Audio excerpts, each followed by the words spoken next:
नमस्कार दोस्तों, जीके से सिलेक्शन चैनल पर आपका स्वागत है। तो आज हम पढ़ने वाले हैं मौर्य साम्राज्य। मौर्य साम्राज्य के टॉप 96 एमसीक्यू आज हम करने वाले हैं। मोस्ट इंपोर्टेंट 96 एमसीक्यू करने वाले हैं आज की वीडियो में। हम मौर्य साम्राज्य या फिर मौर्य काल कह सकते हो आप, मौर्यन एम्पायर। क्लियर बात। तो ये सभी गवर्नमेंट एग्जाम के लिए बहुत ही महत्वपूर्ण वीडियो होने वाली है। चाहे आप सेंट्रल लेवल का गवर्नमेंट एग्जाम हो, चाहे स्टेट लेवल का गवर्नमेंट एग्जाम, कोई भी एग्जाम हो, एसएससी, रेलवे, सभी के लिए महत्वपूर्ण वीडियो होने वाली है। क्लियर बात। तो शुरू करते हैं इसको। सबसे पहला क्वेश्चन आपका, क्वेश्चन नंबर 1, मौर्य वंश का संस्थापक कौन था? ऑप्शन ए, बी, सी या डी, बताइए जल्दी से। करेक्ट आंसर आपका option number B, Chandragupta Maurya. तो चंद्रगुप्त मौर्य ने मौर्य वंश की स्थापना की। क्लियर है बात। सेकंड क्वेश्चन है क्वेश्चन नंबर 2, चंद्रगुप्त मौर्य का जन्म कब हुआ? ऑप्शन ए, बी, सी या डी, बताइए जल्दी से। तो करेक्ट आंसर आपका ऑप्शन नंबर ए, 340 ईसा पूर्व में, 340 बीसीई में। लेकिन यहां पर नोट करने वाली बात है, यदि ऑप्शन में 340 बीसीई न हो तो 345 बीसीई भी एग्जाम में सही उत्तर मानते हैं। मान लो यहाँ पर 340 बीसी ईसा पूर्व ना होता तो 345 दिया होता, 345 हमारा राइट आंसर होता। क्लियर है बात। तो यहाँ पर 340 था तो हमने 340 ईसा पूर्व लगा दिया। तो ये नोट करने वाली बात है, मैंने आपको बता दी। थर्ड क्वेश्चन की बात करते हैं, क्वेश्चन नंबर 3, चंद्रगुप्त मौर्य का गुरु कौन था? ऑप्शन ए, बी, सी या डी, बताइए जल्दी से। करेक्ट आंसर आपका ऑप्शन नंबर सी, चाणक्य। ठीक है, तो चाणक्य चंद्रगुप्त मौर्य के गुरु थे। क्लियर है बात। क्वेश्चन नंबर 4, चाणक्य को किस अन्य नाम से जाना जाता है? ऑप्शन ए, बी, सी या डी, बताइए जल्दी से। करेक्ट आंसर आपका ऑप्शन नंबर ए, विष्णुगुप्त। चाणक्य को विष्णुगुप्त के नाम से भी जाना जाता है। क्लियर है बात। क्वेश्चन नंबर 5, मौर्य साम्राज्य की राजधानी क्या थी? ऑप्शन ए, बी, सी या डी, बताइए जल्दी से। करेक्ट आंसर है ऑप्शन नंबर सी, मौर्य साम्राज्य की राजधानी पाटलिपुत्र थी। क्लियर है बात। क्वेश्चन नंबर 6, अर्थशास्त्र किसने लिखी थी? ऑप्शन ए, बी, सी या डी, बताइए जल्दी से फटाफट। करेक्ट आंसर आपका ऑप्शन नंबर बी, चाणक्य ने अर्थशास्त्र लिखी। क्लियर है बात। क्वेश्चन नंबर 7, चंद्रगुप्त मौर्य का संबंध किस धर्म से था?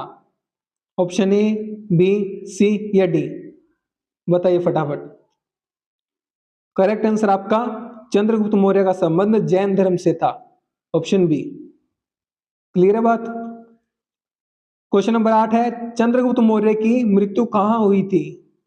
ऑप्शन ए, बी, सी या डी, बताइए जल्दी से। तो करेक्ट आंसर आपका option number B, Shravana Belagola में चंद्रगुप्त मौर्य की मृत्यु हुई। Option B is right. Question number 9 की बात करते हैं, चंद्रगुप्त मौर्य ने किस विदेशी शासक को हराया? ऑप्शन ए, बी, सी या डी, बताइए जल्दी से। तो सही उत्तर आपका ऑप्शन नंबर ए, सेल्यूकस। तो चंद्रगुप्त मौर्य ने सेल्यूकस को हराया। क्लियर है बात। अब बात करते हैं क्वेश्चन नंबर 10, चंद्रगुप्त मौर्य के दरबार में किस यूनानी राजदूत का आगमन हुआ? ऑप्शन ए, बी, सी या डी, बताइए जल्दी से। करेक्ट आंसर आपका ऑप्शन नंबर सी। तो चंद्रगुप्त मौर्य के दरबार में मैग्स्थनीज का आगमन हुआ, जो कि एक राजदूत था चंद्रगुप्त मौर्य के दरबार में। Option C is correct. Clear है बात। क्वेश्चन 11 की बात करें, बिंदुसार का अन्य नाम क्या था? ऑप्शन ए, बी, सी या डी, बताइए जल्दी से। तो करेक्ट आंसर आपका आएगा ऑप्शन नंबर बी। तो बिंदुसार को अमित्र घात के नाम से भी जाना जाता था। क्लियर है बात। क्वेश्चन नंबर 12, बिंदुसार का पुत्र कौन था? ऑप्शन ए, बी, सी या डी, बताइए जल्दी से। तो करेक्ट आंसर आपका option number A, Ashoka Bindusara का पुत्र था। क्लियर है बात। क्वेश्चन नंबर 13, कौटिल्य कौन थे? ऑप्शन ए, बी, सी या डी? बताइए जल्दी से। तो करेक्ट आंसर आपका आएगा ऑप्शन नंबर डी, उपरोक्त सभी। ठीक है, कौटिल्य क्या थे? मगध के प्रधानमंत्री भी थे, एक प्रसिद्ध अर्थशास्त्री और राजनीतिक थे, और विष्णुगुप्त के नाम से भी उनको जाना जाता था। सभी आंसर ठीक है, answer D is correct. Clear बात? अब बात करते हैं क्वेश्चन नंबर 14, 14 है। बिंदुसार के शासनकाल में किस यूनानी दूत का आगमन हुआ? ऑप्शन ए, बी, सी या डी? बताइए जल्दी से। तो करेक्ट आंसर आपका ऑप्शन नंबर बी। तो बिंदुसार के शासनकाल में डायमेकस जो कि यूनानी दूत था उसका आगमन हुआ। Option B is correct. Clear है बात? क्वेश्चन नंबर 15 की बात करते हैं। पूर्वी और मध्य भारत में मौर्यों के बाद किसने शासनकाल किया, मतलब किसने शासन किया? पहला है शुंग ने, दूसरा है कण्व ने। तो ऑप्शन ए, बी, सी या डी? बताइए जल्दी से। तो करेक्ट आंसर आपका ऑप्शन नंबर सी, एक और दो दोनों ने। तो पूर्वी और मध्य भारत में मौर्यों के बाद शुंग ने भी और कण्व ने भी, दोनों ने क्या क्या शासन किया। ठीक है, तो इसलिए सी आपका करेक्ट आंसर है, शुंग और कण्व दोनों ने। अब बात करते हैं क्वेश्चन नंबर 16 की। मौर्य साम्राज्य के दौरान प्रदेश स्त्री शब्द किस अधिकारियों के लिए प्रयोग किया जाता था? ऑप्शन ए, बी, सी या डी? बताइए जल्दी से। तो करेक्ट आंसर आपका ऑप्शन नंबर सी, अपराधियों के दमन के लिए जिम्मेदार अधिकारी के लिए प्रदेश स्त्री शब्द का प्रयोग किया जाता था। क्लियर है बात? मौर्य साम्राज्य में ऑप्शन सी इज करेक्ट, अपराधियों के दमन के लिए जिम्मेदार अधिकारी। अब बात करते हैं क्वेश्चन नंबर 17 की। मौर्य प्रशासन में ग्राम का प्रमुख कौन होता था? ऑप्शन ए, बी, सी या डी? बताइए जल्दी से। तो करेक्ट आंसर आपका ऑप्शन नंबर ए, ग्रामिका। तो ग्राम का जो प्रमुख होता था वो मौर्य शासन में क्या कहलाता था? ग्रामिका। क्वेश्चन नंबर 18 की बात करते हैं। मौर्य काल में वित्त प्रमुख को क्या कहा जाता था? ऑप्शन ए, बी, सी या डी? बताइए जल्दी से। तो करेक्ट आंसर आपका ऑप्शन नंबर ए, सन्निधाता। सन्निधाता कहा जाता था मौर्य काल में वित्त प्रमुख को। क्लियर है बात? अब बात करते हैं क्वेश्चन नंबर 19। मौर्य काल में सेना प्रमुख को क्या कहा जाता था? ऑप्शन ए, बी, सी या डी? बताइए जल्दी से। तो करेक्ट आंसर आपका ऑप्शन नंबर बी, मौर्य काल में सेना प्रमुख को सेनापति कहा जाता था। क्लियर है बात? अब बात करते हैं क्वेश्चन नंबर 20 की। वह मौर्य सम्राट कौन था जिसे अपने साम्राज्य में गुप्तचर व्यवस्था की स्थापना का श्रेय दिया जाता है? ऑप्शन ए, बी, सी या डी? बताइए जल्दी से। तो करेक्ट आंसर आपका आएगा ऑप्शन नंबर डी। तो चंद्रगुप्त ऐसा मौर्य शासक था, मौर्य सम्राट था जिन्होंने अपने साम्राज्य में गुप्तचर व्यवस्था की स्थापना की। ठीक है, option D Chandragupta Maurya correct है। क्वेश्चन 21 की बात करते हैं। अशोक का राज्यारोहण कब हुआ? ऑप्शन ए, बी, सी या डी? बताइए जल्दी से। तो करेक्ट आंसर आपका आएगा ऑप्शन नंबर बी, 269 ईसा पूर्व में या फिर 269 बीसी में अशोक का क्या हुआ? राज्यारोहण हुआ। क्लियर है बात? अब बात करते हैं क्वेश्चन नंबर 22 की। अशोक ने किस युद्ध के बाद बौद्ध धर्म स्वीकार किया? ऑप्शन ए, बी, सी या डी? बताइए जल्दी से। तो करेक्ट आंसर आएगा आपका ऑप्शन नंबर ए, तो अशोक ने कलिंग के युद्ध के बाद बौद्ध धर्म स्वीकार किया। क्लियर है बात? अब बात करते हैं क्वेश्चन नंबर 23। कलिंग युद्ध कब लड़ा गया? ऑप्शन ए, बी, सी या डी? बताइए जल्दी से। तो करेक्ट आंसर आपका आएगा ऑप्शन नंबर ए, 261 ईसा पूर्व या 261 बीसी में कलिंग युद्ध लड़ा गया। क्लियर है बात? अब बात करते हैं क्वेश्चन नंबर 24 की। अशोक को किस उपनाम से जाना जाता है? ऑप्शन ए, बी, सी या डी? बताइए जल्दी से। तो करेक्ट आंसर आएगा आपका अशोक को प्रियदर्शी के नाम से जाना जाता है। Option B is correct. अब बात करते हैं क्वेश्चन नंबर 25 की। अशोक के शिलालेख किस लिपि में लिखे गए थे? ऑप्शन ए, बी, सी या डी? बताइए जल्दी से। करेक्ट आंसर आएगा आपका अशोक के शिलालेख ब्राह्मी लिपि में लिखे गए थे। Option B is correct. Clear है बात। अब बात करते हैं क्वेश्चन नंबर 26 की। निम्नलिखित में से कौन सा मंत्री था जिसने अशोक को सिंहासन प्राप्त करने में सहायता की थी? ऑप्शन ए, बी, सी या डी? बताइए जल्दी से। तो करेक्ट आंसर आपका आएगा ऑप्शन नंबर डी। राधा गुप्त ऐसा मंत्री था जिन्होंने अशोक को सिंहासन प्राप्त करने में मदद की थी। Option D is correct. अब बात करते हैं क्वेश्चन नंबर 27 की। अशोक के अभिलेख कितने प्रकार के हैं? Option A, option B, option C, option D? बताइए जल्दी से। तो करेक्ट आंसर आपका अशोक के अभिलेख कितने प्रकार के? 3 प्रकार के हैं। कौन कौन से हैं? Option B is correct. शिलालेख हैं, स्तंभ लेख हैं, गुहालेख। गुहालेख मतलब गुफा अभिलेख। ठीक है, तो ये 3 प्रकार के अभिलेख हैं अशोक के। Option B is correct. अब बात करते हैं क्वेश्चन नंबर 28 की। इंडिका पुस्तक किसने लिखी? ऑप्शन ए, बी, सी या डी? बताइए जल्दी से। तो करेक्ट आंसर आपका आएगा ऑप्शन नंबर ए, मैग्स्थनीज ने इंडिका पुस्तक लिखी।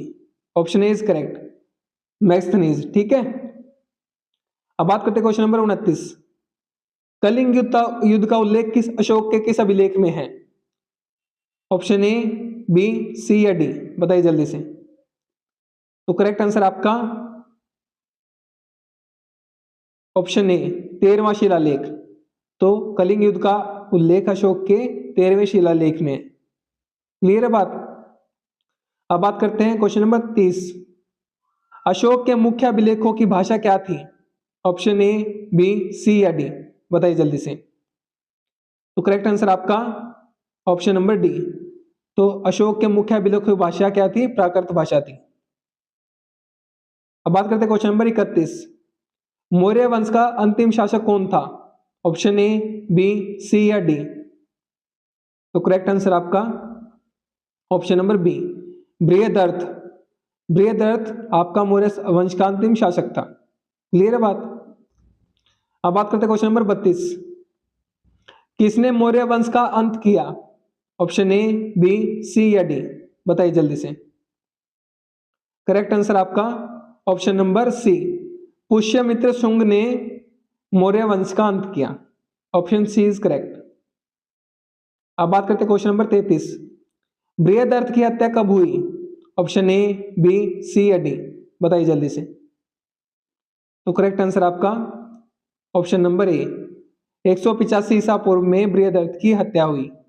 क्लियर है बात। अब बात करते हैं क्वेश्चन नंबर 34। मौर्य साम्राज्य के बाद किस वंश की स्थापना हुई? ऑप्शन ए, बी, सी या डी? बताइए जल्दी से।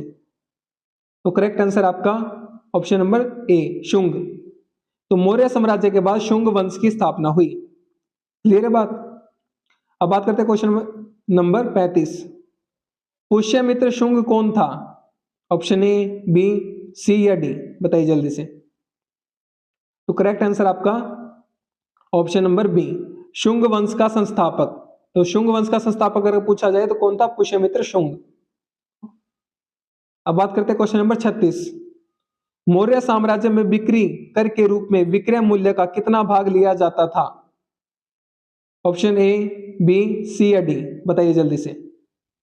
तो करेक्ट आंसर आपका 10वां भाग। Option B is correct. तो मौर्य साम्राज्य में बिक्री कर के रूप में 10वां भाग विक्रय मूल्य का लिया जाता था। क्लियर है बात। अब बात करते हैं क्वेश्चन नंबर 37। यूनानी लेखक जस्टिन के अनुसार चंद्रगुप्त मौर्य की सेना का आकार कितना था? ऑप्शन ए, बी, सी या डी? बताइए जल्दी से। तो करेक्ट आंसर आपका ऑप्शन नंबर सी, 6 लाख पैदल, 30,000 घुड़सवार, 9,000 हाथी और 8,000 रथ। ये था यूनानी लेखक जस्टिन के अनुसार चंद्रगुप्त मौर्य की सेना का आकार। Option C is correct. Clear है बात। अब बात करते हैं क्वेश्चन नंबर 38। मौर्य काल में राज्य के प्रत्यक्ष नियंत्रण में रहने वाली खेती योग्य भूमि को क्या कहा जाता था? ऑप्शन ए, बी, सी या डी? बताइए जल्दी से। तो करेक्ट आंसर आपका ऑप्शन नंबर ए, सीता भूमि। तो किसको कहा जाता है सीता भूमि? जो मौर्य काल में राज्य के प्रत्यक्ष नियंत्रण में थी। राज्य के नियंत्रण में थी खेती योग्य भूमि, लेकिन राज्य के नियंत्रण में। क्लियर है बात। तो उसको सीता भूमि कहा जाता था।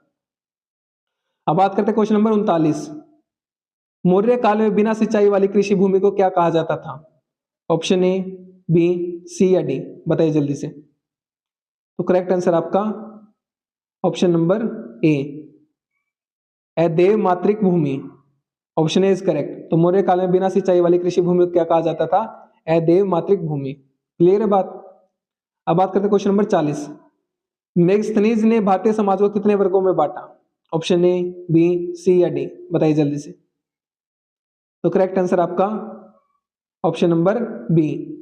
तो मेगस्थनीज ने भारतीय समाज को 7 वर्गों में बांटा। Option B is correct. Clear है बात? अब बात करते हैं क्वेश्चन नंबर 41 की। कौन सा ग्रंथ मौर्य काल के प्रशासन का मुख्य स्रोत है? ऑप्शन ए, बी, सी या डी, बताइए जल्दी से।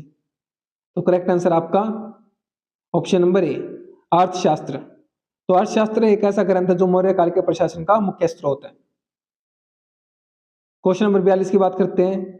मुद्रा राक्षस किसने लिखी? ऑप्शन ए, बी, सी या डी, बताइए जल्दी से। तो करेक्ट आंसर आपका option number B, Mudra Rakshasa Vishakha Datta ने लिखी। Option B is correct. अब बात करते हैं क्वेश्चन नंबर 43। बौद्ध ग्रंथ दीपवंश और महावंश किन देशों में मिलते हैं? ऑप्शन ए, बी, सी या डी, बताइए जल्दी से। तो करेक्ट आंसर आपका बौद्ध ग्रंथ दीपवंश और महावंश श्रीलंका में मिलते हैं। Option B is correct. Clear है बात? अब बात करते हैं क्वेश्चन नंबर 44। अशोक के नाम का उल्लेख किन बौद्ध ग्रंथों में मिलता है? ऑप्शन ए, बी, सी या डी, बताइए जल्दी से। तो करेक्ट आंसर आपका आएगा ऑप्शन नंबर सी, दोनों में। मतलब दीपवंश और महावंश दोनों में क्या मिलता है? अशोक के नाम का उल्लेख मिलता है। क्लियर है बात? अब बात करते हैं क्वेश्चन नंबर 45। मेगस्थनीज द्वारा लिखी पुस्तक इंडिका किस संबंध में महत्वपूर्ण है?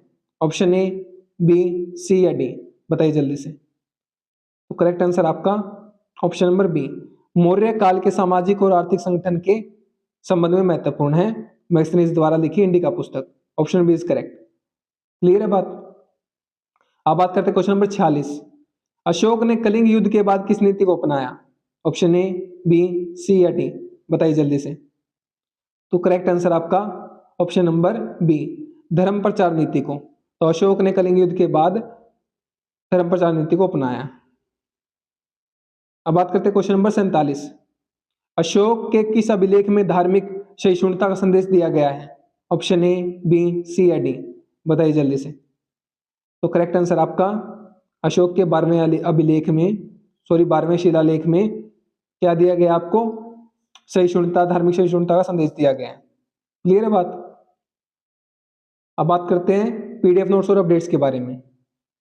ठीक है, तो आपको ये कहाँ से मिलेंगे पीडीएफ नोट्स अपडेट्स? टेलीग्राम को फॉलो कर लो, जीके से सिलेक्शन नाम से टेलीग्राम चैनल है, या फिर इस लिंक को कॉपी पेस्ट करो, इस पर डायरेक्ट क्लिक करोगे ज्वाइन हो जाएगा। यूट्यूब चैनल को जरूर सब्सक्राइब कर लो, अगर आपने अभी तक सब्सक्राइब नहीं किया तो बेल आइकन को जरूर दबा लेना, ताकि जो भी नई वीडियो है उसका अपडेट सबसे पहले आपके पास पहुंच सके। व्हाट्सएप को जरूर फॉलो कर लो, जीके से सिलेक्शन। इंस्टाग्राम को फॉलो कर लो, जीके से सिलेक्शन। क्लियर है बात? इन सभी सोशल मीडिया के लिंक आपको डिस्क्रिप्शन बॉक्स में मिल जाएंगे वीडियो के नीचे, तो वहां से भी आप ज्वाइन कर सकते हो, तो कर लो जल्दी से। अब बात करते हैं क्वेश्चन नंबर 48। अशोक के किस अभिलेख में पशु हत्या को सीमित करने की बात है? ऑप्शन ए, बी, सी या डी, बताइए जल्दी से। तो करेक्ट आंसर आपका ऑप्शन नंबर ए, प्रथम शिलालेख में। तो अशोक के प्रथम शिलालेख में पशु हत्या को सीमित करने की बात कही गई है। अब बात करते हैं क्वेश्चन नंबर 49। अशोक ने श्रीलंका को क्या भेंट दिया था? ऑप्शन ए, बी, सी या डी, बताइए जल्दी से। तो करेक्ट आंसर आपका ऑप्शन नंबर बी, बोधि वृक्ष क्या दिया था? भेंट के रूप में दिया था, उपहार के रूप में। ठीक है, ऑप्शन बी इज करेक्ट। अब बात करते हैं क्वेश्चन नंबर 50। यहां पर हमारी हाफ सेंचुरी हो जाएगी। अब बात करते हैं अशोक की पुत्री का क्या नाम था? ऑप्शन ए, बी, सी या डी, बताइए जल्दी से। तो करेक्ट आंसर आपका अशोक की पुत्री का नाम संघमित्रा था। Option A is correct. Clear है बात? अब बात करते हैं क्वेश्चन नंबर 51। मैगस्थनीज के अनुसार मौर्य सेना विभाग की कितनी समितियां थी? ऑप्शन ए, बी, सी या डी, बताइए जल्दी से। तो करेक्ट आंसर आपका ऑप्शन नंबर सी, 6। तो मैगस्थनीज के अनुसार मौर्य सेना विभाग की 6 समितियां थी। क्लियर है बात? अब बात करते हैं क्वेश्चन नंबर 52। मौर्य काल में गुप्तचर विभाग, इंटेलिजेंस विभाग का प्रमुख अधिकारी किसे कहा जाता था? ऑप्शन ए, बी, सी या डी, बताइए जल्दी से। तो करेक्ट आंसर आपका ऑप्शन नंबर ए महामात्यप सर्प। क्लियर है बात? तो ऑप्शन ए इज करेक्ट। अब बात करते हैं क्वेश्चन नंबर 53। कलिंग युद्ध के बाद अशोक ने किस नीति को अपनाया? ऑप्शन ए, बी, सी या डी? बताइए जल्दी से। तो करेक्ट आंसर आपका ऑप्शन नंबर ए, अहिंसा की नीति को अपनाया कलिंग युद्ध के बाद अशोक ने। क्लियर है बात? अब बात करते हैं क्वेश्चन नंबर 54। मौर्य काल के प्रशासनिक समितियों में प्रथम समिति का मुख्य कार्य क्या था? ऑप्शन ए, बी, सी या डी? बताइए जल्दी से। तो करेक्ट आंसर आपका प्रथम समिति का कार्य था उद्योग और शिल्प कार्य। Option A is correct. Clear है बात? अब बात करते हैं क्वेश्चन नंबर 55। मौर्य काल में प्रशासनिक समितियों में किस समिति का मुख्य कार्य विदेशी मामलों फॉरेन अफेयर्स की देखरेख था? ऑप्शन ए, बी, सी या डी? बताइए जल्दी से कौन सी समिति थी वो। करेक्ट आंसर आपका ऑप्शन नंबर बी, द्वितीय। तो दूसरी समिति, द्वितीय समिति का मुख्य कार्य विदेशी मामलों से की देखरेख था। क्लियर बात? अब बात करते हैं क्वेश्चन नंबर 56। मौर्य प्रशासन में राजूक का मुख्य कार्य क्या था? ऑप्शन ए, बी, सी या डी? बताइए जल्दी से। तो करेक्ट आंसर आपका ऑप्शन नंबर बी, तो राजूक का मुख्य कार्य था न्याय प्रशासन। Option B is correct. अब बात करते हैं क्वेश्चन नंबर 57। मौर्य शासन की प्रशासनिक समितियों में पंचम समिति किसकी देखरेख करती थी? ऑप्शन ए, बी, सी या डी? बताइए जल्दी से। तो करेक्ट आंसर आपका ऑप्शन नंबर सी, रथ सेना की। ठीक है, तो मौर्य काल की मौर्य शासन की प्रशासनिक समितियों में पंचम समिति रथ सेना की देखरेख करती थी। क्लियर है बात? अब बात करते हैं क्वेश्चन नंबर 58 की। मौर्य शासन की प्रशासनिक समितियों में षष्ठ समिति किसकी देखरेख करती थी? छठी समिति की बात की गई है। ऑप्शन ए, बी, सी या डी? बताइए जल्दी से। करेक्ट आंसर आएगा आपका ऑप्शन नंबर सी, गज सेना की। छठी समिति किसकी देखरेख करती थी? गज सेना की। क्लियर है बात? अब बात करते हैं क्वेश्चन नंबर 59। मौर्य प्रशासन में सबसे छोटी इकाई कौन सी थी? ऑप्शन ए, बी, सी या डी? बताइए जल्दी से। तो करेक्ट आंसर आपका ऑप्शन नंबर ए, तो मौर्य प्रशासन में सबसे छोटी इकाई थी ग्राम। Option A is correct. अब बात करते हैं क्वेश्चन नंबर 60 की। मौर्य काल में सेना का नेतृत्व किसके हाथ में था? ऑप्शन ए, बी, सी या डी? बताइए जल्दी से। तो करेक्ट आंसर आपका ऑप्शन नंबर ए, मौर्य काल में सेना का नेतृत्व सेनापति के पास था। क्लियर है बात? अब बात करते हैं क्वेश्चन नंबर 61 की। पुराणों में अशोक को किस नाम से जाना जाता है? ऑप्शन ए, बी, सी या डी? बताइए जल्दी से। तो करेक्ट आंसर आपका option number B, Ashoka Vardhan. तो पुराणों में अशोक को अशोक वर्धन के नाम से जाना जाता है। क्लियर है बात? अब बात करते हैं क्वेश्चन नंबर 62। मेगस्थनीज का संबंध किस यूनानी शासक से था? ऑप्शन ए, बी, सी या डी? बताइए जल्दी से। तो करेक्ट आंसर आपका आएगा ऑप्शन नंबर ए, सेल्यूकस। तो मेगस्थनीज का संबंध सेल्यूकस शासक से था, यूनानी शासक से। क्लियर है बात? अब बात करते हैं क्वेश्चन नंबर 63। अशोक के शिलालेखों की कुल संख्या कितनी थी? ऑप्शन ए, बी, सी या डी? बताइए जल्दी से। तो करेक्ट आंसर आपका आएगा ऑप्शन नंबर सी, 33। तो अशोक के शिलालेखों की कुल संख्या कितनी थी? 33। अब बात करते हैं क्वेश्चन नंबर 64। सेल्यूकस निकेटर किस वर्ष चंद्रगुप्त मौर्य से हारा? ऑप्शन ए, बी, सी या डी? बताइए जल्दी से। तो करेक्ट आंसर आपका आएगा सेल्यूकस निकेटर 305 ईसा पूर्व में चंद्रगुप्त मौर्य से हारा। Option A is correct. Clear है बात? अब बात करते हैं क्वेश्चन नंबर 65। अर्थशास्त्र की रचना किस काल में की गई थी? ऑप्शन ए, बी, सी या डी? बताइए जल्दी से। तो करेक्ट आंसर आपका आएगा ऑप्शन नंबर ए, मौर्य काल में अर्थशास्त्र की रचना की गई थी। अब बात करते हैं क्वेश्चन नंबर 66, 66। मौर्य काल के किस शासक के दरबार में सबसे अधिक विदेशी दूत आते थे? ऑप्शन ए, बी, सी या डी? बताइए जल्दी से। तो करेक्ट आंसर आपका ऑप्शन नंबर ए, तो चंद्रगुप्त मौर्य एक ऐसा सम्राट था मौर्य काल में जिनके दरबार में सबसे अधिक विदेशी दूत आते थे। Option A is correct, Chandragupta Maurya. अब बात करते हैं क्वेश्चन नंबर 67, 67। मौर्य काल के किस शासक ने सबसे अधिक अभिलेख छोड़े? ऑप्शन ए, बी, सी या डी? बताइए जल्दी से। तो करेक्ट आंसर आपका है ऑप्शन नंबर बी, अशोक ने। तो अशोक ने सबसे अधिक अभिलेख छोड़े। क्लियर है बात? अब बात करते हैं क्वेश्चन नंबर 68, 68। अशोक के किस अभिलेख में चिकित्सालय व्यवस्था का उल्लेख है? ऑप्शन ए, बी, सी या डी, बताइए जल्दी से। तो करेक्ट आंसर आपका अशोक के द्वितीय अभिलेख में चिकित्सालय व्यवस्था का उल्लेख है। क्लियर है बात? अब बात करते हैं क्वेश्चन नंबर 69। मौर्य काल में कर्मचारियों को वेतन किसमें दिया जाता था? ऑप्शन ए, बी, सी या डी, बताइए जल्दी से। तो करेक्ट आंसर आपका ऑप्शन नंबर बी, द्वितीय। सॉरी, यहां पर गलत आपका ये है, यहां पर गलत आंसर मिला है आपको, इसको ठीक कर लीजिएगा। आपको इसका उत्तर आएगा ऑप्शन नंबर ए। तो मौर्य काल में कर्मचारियों को वेतन किसमें दिया जाता था? नकद रुपयों के रूप में, कैश के रूप में। क्लियर है बात? तो इसको ठीक कर लेना आप। अब बात करते हैं क्वेश्चन नंबर 70। मौर्य साम्राज्य की सबसे बड़ी शक्ति क्या थी? ऑप्शन ए, बी, सी या डी, बताइए जल्दी से। तो करेक्ट आंसर आएगा आपका ऑप्शन नंबर सी, केंद्रीकृत प्रशासन। तो मौर्य साम्राज्य की सबसे बड़ी शक्ति क्या थी? केंद्रीकृत प्रशासन थी। क्लियर है बात? अब बात करते हैं क्वेश्चन नंबर 71। निम्नलिखित में से कौन अशोक के धर्म की विशेषता नहीं थी? ऑप्शन ए, बी, सी या डी, बताइए जल्दी से। तो करेक्ट आंसर आएगा आपका ऑप्शन नंबर सी, लोगों को सख्त अहिंसा का पालन करना चाहिए। ठीक है, लोगों को सख्त अहिंसा का पालन करना चाहिए, क्या थी? अशोक के धर्म की विशेषता नहीं थी। क्लियर है बात? अब बात करते हैं क्वेश्चन नंबर 72। चंद्रगुप्त मौर्य ने किस नगर को अपनी राजधानी बनाया? ऑप्शन ए, बी, सी या डी, बताइए जल्दी से। तो करेक्ट आंसर आएगा आपका ऑप्शन नंबर बी, पाटलिपुत्र। तो चंद्रगुप्त मौर्य ने पाटलिपुत्र को अपनी राजधानी बनाया। क्लियर है बात? अब बात करते हैं क्वेश्चन नंबर 73। अशोक के राज्य का विस्तार कितना था? ऑप्शन ए, बी, सी या डी, बताइए जल्दी से। तो करेक्ट आंसर आएगा आपका अशोक के राज्य का विस्तार पूरा भारत और कुछ एशियाई भाग।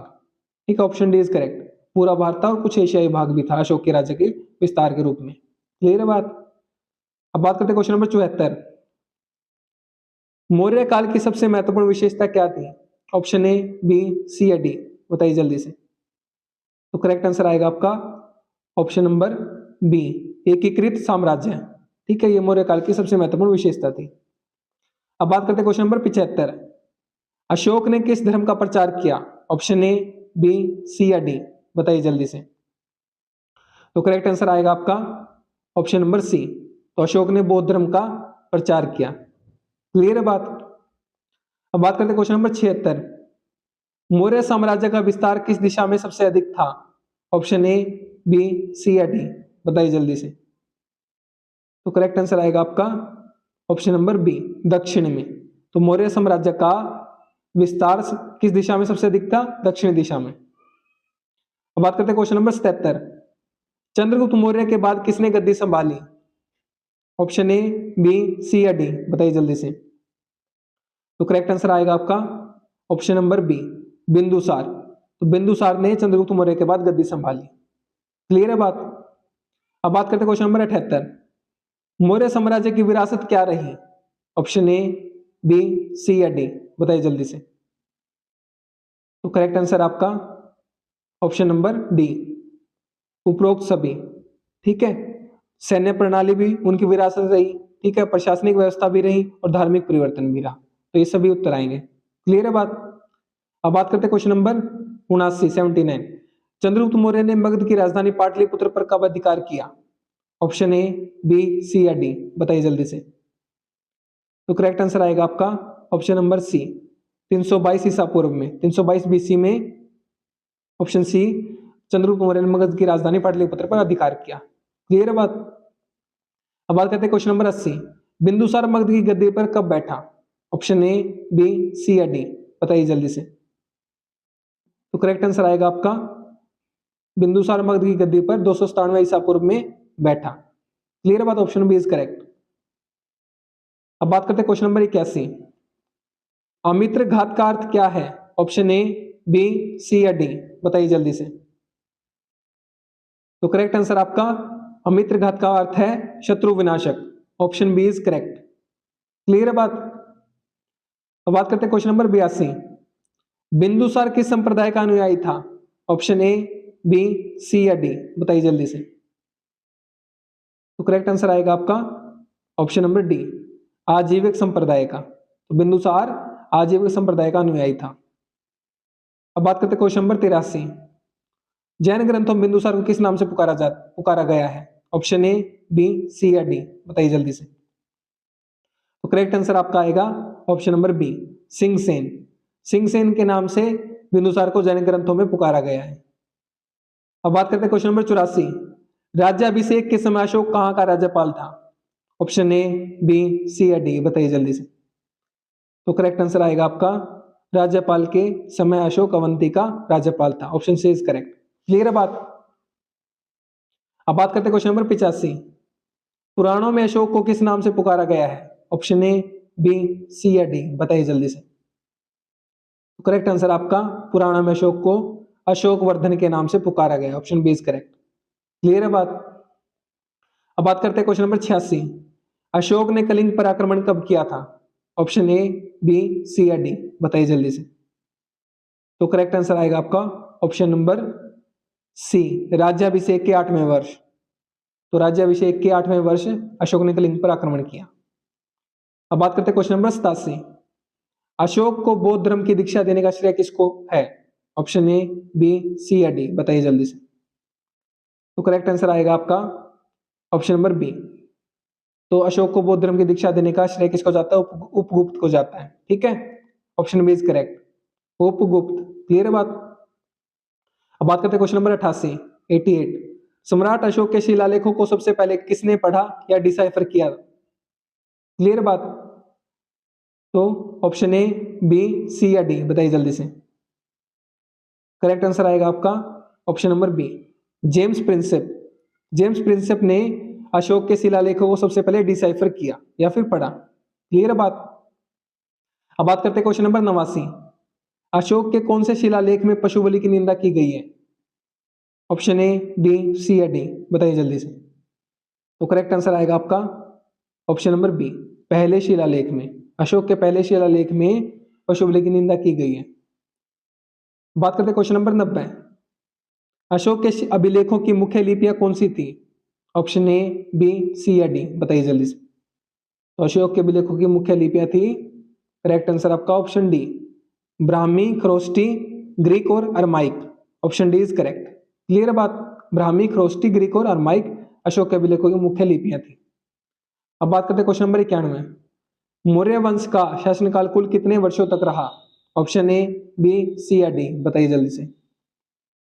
तो करेक्ट आंसर आएगा आपका आंसर सी, ऑप्शन सी। ठीक है, 137 वर्ष तक मौर्य वंश का शासनकाल रहा। क्लियर बात? अब बात करते हैं क्वेश्चन नंबर 92। अर्थशास्त्र में सड़कों का कर वसूलने वाला अधिकारी होता था? ऑप्शन ए, बी, सी या डी, बताइए जल्दी से। तो करेक्ट आंसर आएगा आपका ऑप्शन नंबर डी, अनंतपाल। तो अर्थशास्त्र में बताया गया कि सड़कों का कर वसूलने वाला अधिकारी होता था अनंतपाल। क्लियर बात? बात करते हैं क्वेश्चन नंबर 93। अर्थशास्त्र में कर वसूल करने वाला मुख्य अधिकारी क्या कहलाता था? ऑप्शन ए, बी, सी या डी, बताइए जल्दी से। तो करेक्ट आंसर आपका ऑप्शन नंबर ए, संग्रहहर्त्र। संग्रहहर्त्र। क्लियर बात? इसको क्या कहा जाता है? अर्थशास्त्र में कर वसूलने वाला मुख्य अधिकारी। Option A is correct. अब बात करते हैं क्वेश्चन नंबर 94। कौटिल्य के अर्थशास्त्र के अनुसार मौर्य प्रशासन में घुड़सवार सेना के सेनापति को क्या कहा जाता था? ए, बी, सी या डी, बताइए जल्दी से। तो करेक्ट आंसर आपका ऑप्शन नंबर सी, अश्वाध्यक्ष। ऑप्शन सी इज करेक्ट, अश्वाध्यक्ष। ठीक है, कौटिल्य के अर्थशास्त्र के अनुसार मौर्य प्रशासन में घुड़सवार सेना के सेनापति को कहा जाता था अश्वाध्यक्ष। अब बात करते हैं क्वेश्चन नंबर 95। मौर्य काल में वे पुरुष और महिलाएं थे जिनके पास जमीनें नहीं थी, कौन थे वे? ऑप्शन ए, बी, सी या डी, बताइए जल्दी से। करेक्ट आंसर आएगा आपका ऑप्शन नंबर डी, दास कर्मकार। Option D is correct. तो मौर्य काल में दास कर्मकार वे पुरुष और महिलाएं थे जिनके पास जमीनें नहीं थी। क्लियर बात? तो आज की वीडियो का हमारा लास्ट क्वेश्चन, निम्नलिखित में से कौन मौर्य प्रशासनिक व्यवस्था में भूमि राजस्व विभाग का प्रमुख था? ऑप्शन ए, बी, सी या डी, बताइए जल्दी से। तो करेक्ट आंसर आएगा आपका समाहर्ता। ठीक है, ऑप्शन सी इज करेक्ट। तो समाहर्ता मौर्य प्रशासनिक व्यवस्था में भूमि राजस्व विभाग का प्रमुख था। क्लियर है बात। तो ये हमारे आज की वीडियो के 96 क्वेश्चन कंप्लीट हो गए, जिसमें हमने पूरा मौर्य साम्राज्य या फिर आप बोले मौर्य काल हमने कंप्लीट कर लिया है। उम्मीद करता हूं आपको सारा का सारा समझ में आ गया होगा। और आपको कमेंट सेक्शन में क्या बताना है, कितने आपके 96 से ठीक है, कितने मार्क्स आपके बने हैं। और अगर किसी के कम मार्क्स बनते हैं उसको निराश होने की बिल्कुल भी जरूरत नहीं है। हमें क्या करनी है, मेहनत करनी है, अपने मार्क्स को और बढ़ाना है। तो निराश बिल्कुल भी नहीं होना है, ठीक है, कि मेरे कम बने हैं दूसरों के ज्यादा बने, ऐसा कभी भी नहीं सोचना है। हमें पढ़ते जाना है, बस अपना काम पढ़ते जाना है। और पीडीएफ नोट्स और अपडेट्स के लिए मैं आपको पहले ही बता चुका हूं क्या करना है आपको। टेलीग्राम को फॉलो कर लो, ये आपको लोगो मिल जाएगा, ठीक है। जीके सिलेक्शन नाम से टेलीग्राम चैनल सर्च करोगे मिल जाएगा। या इस लिंक को कॉपी पेस्ट करोगे और इस पर क्लिक करोगे, डायरेक्ट ज्वाइन हो जाएगा। यूट्यूब चैनल को सब्सक्राइब कर लो अगर आपने अभी तक नहीं किया तो। बेल आइकन को जरूर दबा लेना ताकि जो भी नई वीडियो है उसके अपडेट सबसे पहले आपके पास पहुंच सके। व्हाट्सएप चैनल को फॉलो कर दो जीके सिलेक्शन, इंस्टाग्राम को फॉलो कर दो जीके सिलेक्शन। और ये सभी सोशल मीडिया के लिंक आपको डिस्क्रिप्शन बॉक्स में मिल जाएंगे वीडियो के नीचे, वहां से भी आप ज्वाइन कर सकते हो डायरेक्ट क्लिक करके। क्लियर है बात। और जो भी साथी मेरे साथ वीडियो में अभी तक बना हुआ है उसका बहुत बहुत धन्यवाद। और सचमुच में वो बहुत अच्छी तैयारी कर रहा है, जो शुरू से लेकर अभी तक यहाँ पर बना हुआ है वो अपनी तैयारी को पक्का कर रहा है रिविजन के थ्रू, अगर उसने पहले कहीं से पढ़ा भी है तो। क्लियर है बात। तो यहाँ तक बने रहने के लिए बहुत बहुत धन्यवाद। Thank you so much again.